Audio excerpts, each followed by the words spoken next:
Inside Tennessee. Good morning and welcome to Inside Tennessee. I'm your moderator, John Becker. In the saddle with us on this Sunday morning is a former state rep, former representative in the state Senate, former Knox County mayor, and now two-term congressman. Representative Tim Burchett of the 2nd District is with us. Our panel this morning includes Susan Richardson Williams, who's a Republican and runs her own PR firm. Ramsey Cohen's a Democrat. He is a marketing manager. Good to have you all with us. And Congressman, let me start with this. We're going to get macro because you represent a district with about 750,000 people across East Tennessee.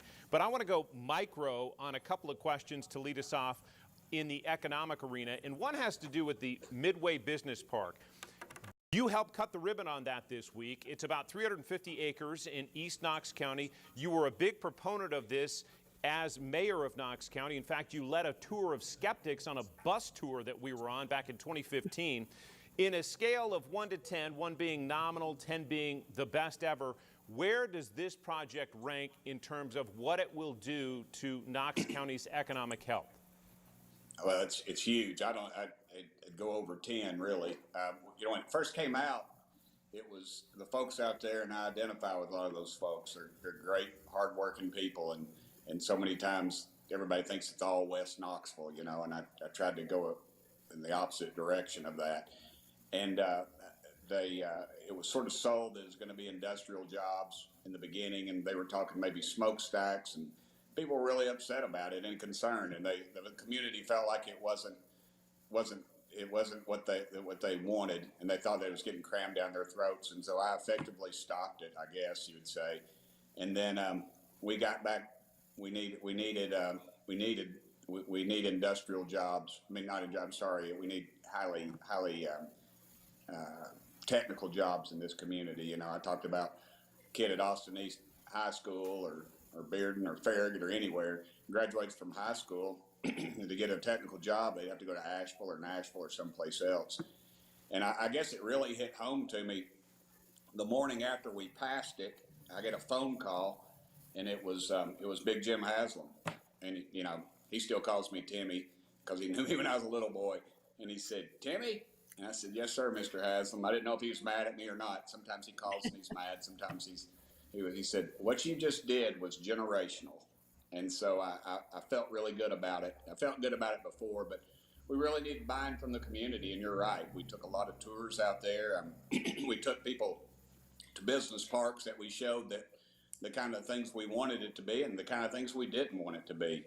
And we kept our word. And folks in East Tennessee, if you're straight with them and you don't speak down to them, just because somebody doesn't have a college education doesn't mean a whole lot to me either way. It's the quality of character of the person, and the people of East Knox County, in my opinion, have a very high quality of character, and we need those kind of we need the technological jobs. I know Ramsey Cohen works out at Clayton, and I bet you right now they got to have trades jobs, they got to have high-tech jobs, and we're struggling to get those folks into this community. And a business park like that, as the commissioner said, it will be the crown jewel. Now, he was talking about the entire state of Tennessee. Dadgummit, that's a pretty big area for him to say that was going to be the crown jewel of their recruitment effort. And I guess I had a small part in it. A lot of the folks out there,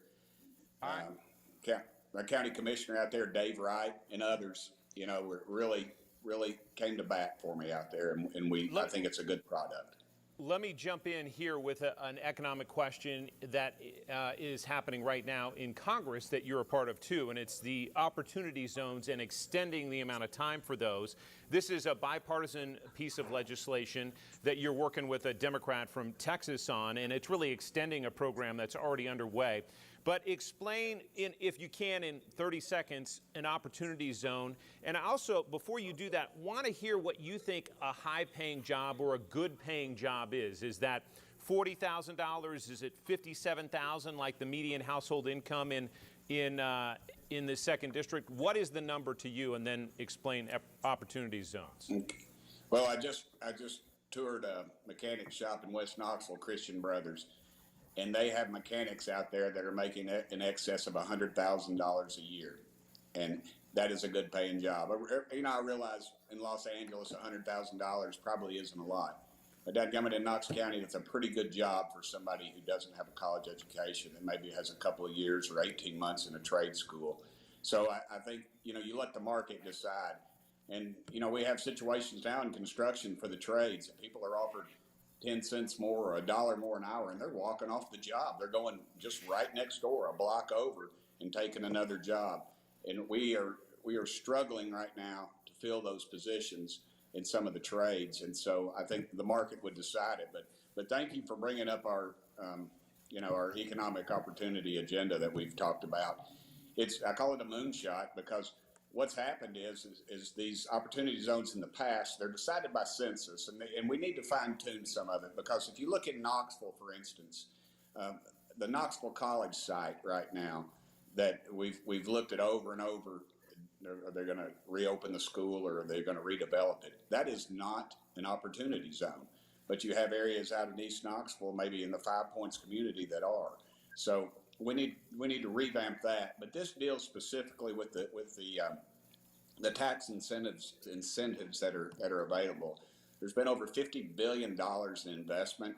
There's been close to, I think, 100,000 jobs across the country that have been developed because of these opportunity zones. And if you want to look at one, the old Kern's Bakery, that's where we had the forum at, and that's where I'm trying to affect some change. And you really look at two different areas. You look at the rural areas, and you look at the urban areas. And I'm blessed with having both of those areas in the 7 counties that I represent. So it's very broad. It's wide sweeping. And, you know, there's 2 other points to that: the Microloan Transparency and Accountability Act. You know, these people are getting loans. Some people are, and both parties agree that it becomes the good old boy. And of course, Susan's on here, so the good old girl network a lot of the time plays into that. And we don't know where these dadgum loans are going. We don't know who's getting them. And that, to me, leaves a bad taste in my mouth over all of it. So it's a transparency issue. And the third part was prison proprietorship for the formerly incarcerated. 95% of the people in our jails and prisons today are going to get out. 95%. And we're doing a very poor job of it. When we release these folks, they don't have a job. And then if they they check a box that says that they've been in jail, of course, they're not going to get the job.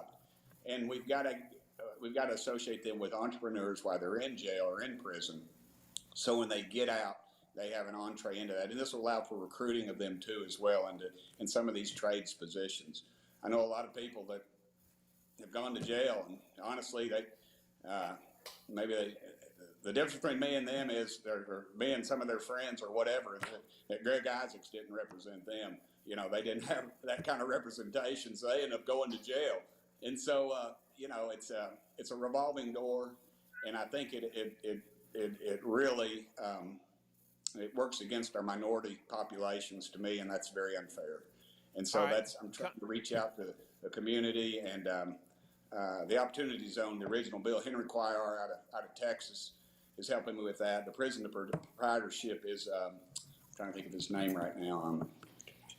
Hakeem Jeffries. Representative Jeffries. Hakeem Jeffries. We're going to come back with some questions from Susan and Ramsey right after this. We've sort of set the table for the discussion this morning. We'll be back on Inside Tennessee right after this.